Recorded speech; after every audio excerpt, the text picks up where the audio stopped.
ድምፁን ደብቄዋለሁ የልጁን እስኪ ያለችበትን ከዩኬ እንዳልከው ቦታ ላይ ያሳየን።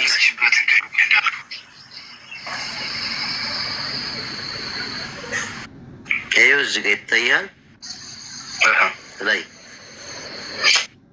እሱ ይታያል። አሁን ውሃ ቀርተው ሲመለሱ ምናምን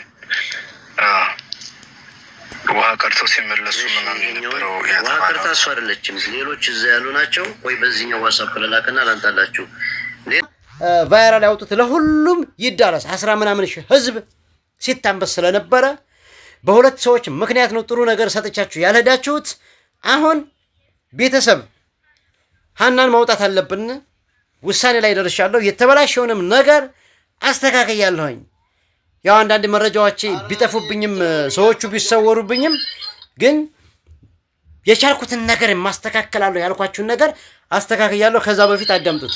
አዎ የሀና አባት ነኝ። እንደው አባቷ ነው ወላዲ ፍሬደኝ ነው። ነገሩ ሁሉ እየሰማሁ ነው። በጌታ ዘንድ ታገኘዋለህ። አብሽር በጣም ጮህ እንጂ እየሰማሁት ነው። የህይወት ታሪክህን ብቻ ስለሰማሁና እንትን ስላልኩ እንደው በልጅ አምላክ እንደው ልጅቷ ጠርታና ብየዋል ታማታ አብሽር አብሽር አባት አብሽር እንደው እንደምንም በልና አውጣልኝ። አንተ በአንተ በኩል አውጣልኝ። እንደው በኔ በኩል ወጣች ብላችሁ ታወራላችሁ። ምንም ወሬ አብሽር ዝና አልፈልግም። አብሽር ችግር የለም። በጌታ ዘንድ ታገኘዋለህ። በሰው ዘንድ አይደለም። በአንድ ሰው ሰጠረን በአንድ አምላክ ስም ነው የምለምንህ። አብሽር አባት ሰማችሁት አይደል? አባቷ ነው እንግዲህ ለእኒህ ሰዎች ስል አካውንቴን እስከማዘጋት የእናንተ አካውንት ነው የኔ አካውንት። ሰው ከበላበት ትሪ ላይ እንዴት ቅዘን አድርጎ ያልፋል?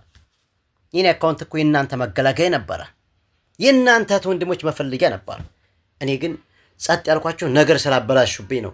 ቅድሚያ ስለለመንኩ 5 ሰዎች 6 ሰዎች በዋትስአፕ ስላልኩኝ እነሱ ደግሞ ይህን ስላፈረሱብኝ የኔን መረጃ ስለናቁት አውሩ ብዬ ነው ዝም ያልኳቸው። መረጃ እንደሌለ ያበላሹብኝ መረጃም ነበር፣ አስተካክያለሁ። አሁን ለሀና ተቆርቋሪ የሆናችሁ ሰዎች ብቻ ይህን ኮፕሊንክ አድርጉት። ወሬ የብቻ ነው። ወደ ግራ ይቀረን ይቆይና ወደ ቀኝ ቀጥተኛውን መንገድ በተግባር የሀና መውጫ خلاص በቅርቡ እናወጣታል ብዬ ተስፋ አደርጋለሁኝ። 5 ሰዎች ለእውነት የቆማችሁ አላችሁ። በሚያስፈልገው ነገር ከጎኔ እንድትሆኑ የምፈልጋችሁ አንደኛ ሚኪ ጀግና የእውነት ሰው፣ ሁለተኛ የሸዋው ሙኒት ሳሪና ብሬክስ ስታማንኩ አብራችሁ ያላማችሁኝ ማለት ነው። እናንተ ከጎኔ ትሆኑልኛላችሁ። የሀናን አባት እናስደስታለን፣ ልጅቱንም እናወጣታለን። በውስጥ ለእናንተ በስልክ ደውዬም ቢሆን ስፈልጉ አገናኛችኋለሁ። ስፈልጉ ላይቭ ላይ ደውዬ። አሰላሙ አለይኩም ወራህመቱላሂ ወበረካቱ። እንደውም ክርስቲያን ወገኖቼ ሰላም ብያለሁ። ለከዶ ጅማቲ አዲስ ሆናችሁ ላይክ፣ ሼር፣ ሰብስክራይብ ማድረግ እንዳትረሱ።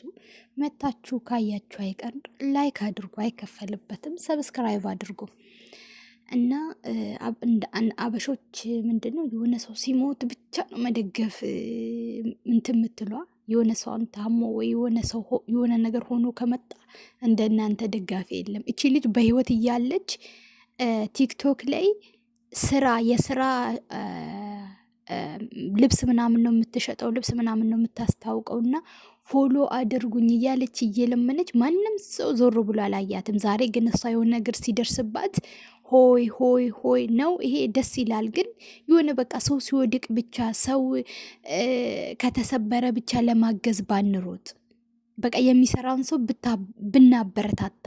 ያኔ እሳ ለፎሎ ስራ ልሰራበት ነው ቲክቶኬን ፎሎ አድርጉኝ ብላ ስትለምን ወደ 30,000 ምናምን ነበረች። አሁን ግን እሷ የለችም፣ 70,000 ያስገብታችኋታል። በጣም ነው የሚገርመው። ለማንኛውም ማለት ነው እኔ በህይወት እያለ እንተባበር፣ ከሞተ በኋላ አንቺ ከሞትሽ በኋላ ሰርዶ ይብቃል ነው ምናምን የሚባል ነገር አለ።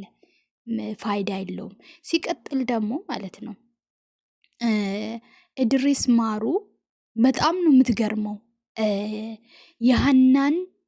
የሀናን በቃ የሀናን ነፍስ አንተ ለፍመሳ ነው ያደረከው።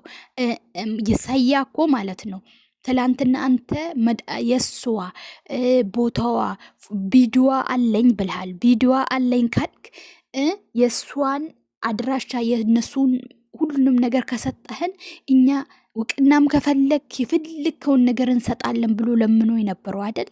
አንተ ግን አሁን ኮፒ ሊንክ አድርጉልኝ፣ ሼር አድርጉልኝ፣ እንትን በሉልኝ። ትላንትና ቤት ሲገቡ ምን ነበር ያልከው? ስለ እሷ መረጃ የለኝም ብለሽም ጥጥ አደረክ። የሆነ ቪዲዮ ብቻ የተወሰነ ቪዲዮ አሳይተ አላ እንደውም የለኝም ነው ያልከው። ይሄን ትላንት በራስ ቤት ነው የምትኖርበትን አካባቢ ምናምን ያሳየከው። እንደዚህ ፌር አይደለም። እሷ በሞትና በህይወት መሃል ሆና አንተ ለፍመሳ አንተ ካላስታውቃል እኮ ቤቴ ካልመጡ ብለህ ትላንትና እንዳለ እነ ብሬክስ እነ መሲ እነ ሰያው እንዳለ እነ ጆከር እነ ሙኒት እነ ሳሬ ሁሉም መጥተዋሉ ቤት አይደል? ለፍመሳ ከፈለክ ግን ወላይ በጣም ነው የምታስጠላ፣ በጣም ነው የምደብረው።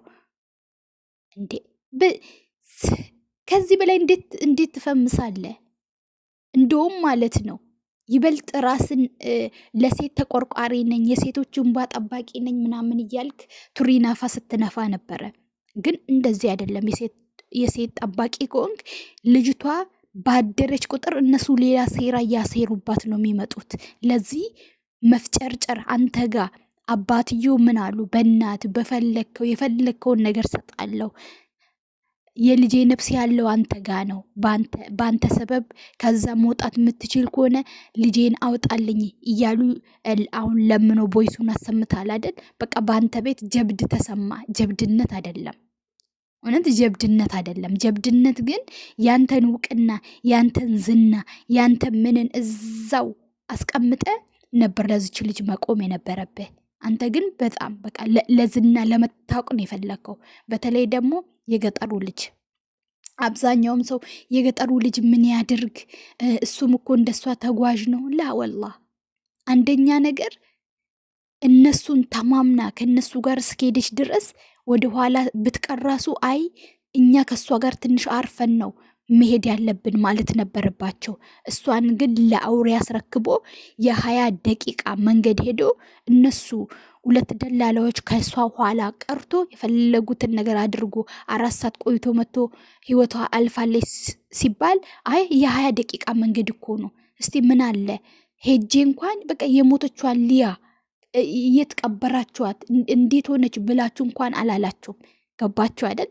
መተ እዚህ ጋር አንተም ጓደኞቼ ሀና ሞታለች።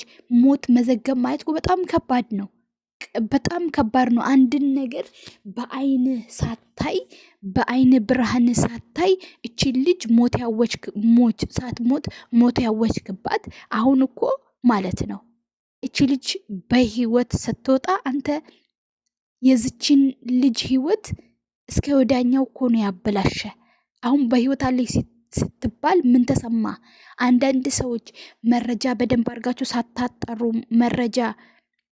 ማስረጃ በደንብ አድርጋችሁ ሳታጣሩ እንደዚህ የሆነ በቃ ለፍመሳ ለሆነ ነገር ብላችሁ ለመዘገብ የምትሮጡ ሰዎች በተለይ ከዚህ ልጅ ተማሩ። ከዚህ የገጠሩ ልጅ ከሚባለው እሱ ልጅማ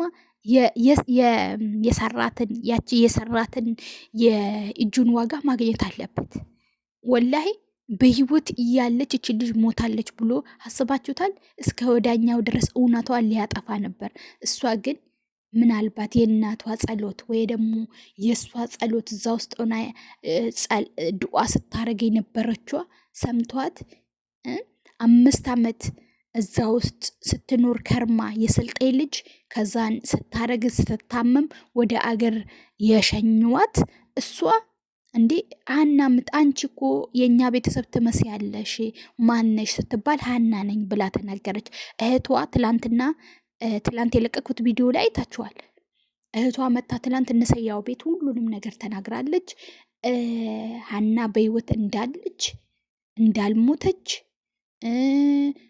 ፈርሻ የሚባልበት ቦታ እንዳለች እዛ ውስጥ የጉድ ወደ 60 ሴቶች ሆናሉ።